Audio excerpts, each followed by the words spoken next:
Guns galore. Security Minister says 74 rifles, 159 handguns are part of the massive gun bust.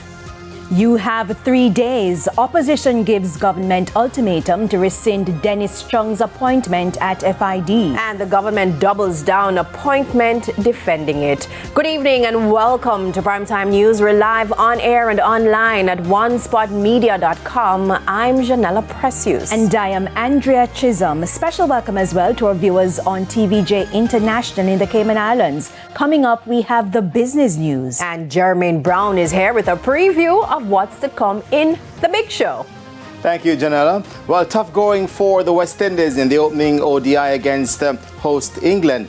And a champion coach could be headed to Monroe College in St. Elizabeth. We'll tell you more a bit later on. Did you hear how he said Monroe? Very excited. Yes, exactly. There's also sports commentary, E-Prime, and weather. And to get a preview of what's to come in the weather report, here's Romaine Robinson. Thanks, Andrea. The dust that we have been experiencing across the area is slowly moving further westward and out of the Caribbean.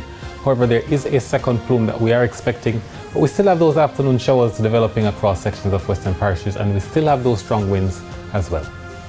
All right, time now for our feedback question. And this evening we are asking Andrea. The question is, what are your thoughts on Dennis Chung being appointed as Chief Technical Director of the Financial Investigations Division, FID? You can share comments online, facebook.com/television Jamaica, and post on X at TVJ News Center.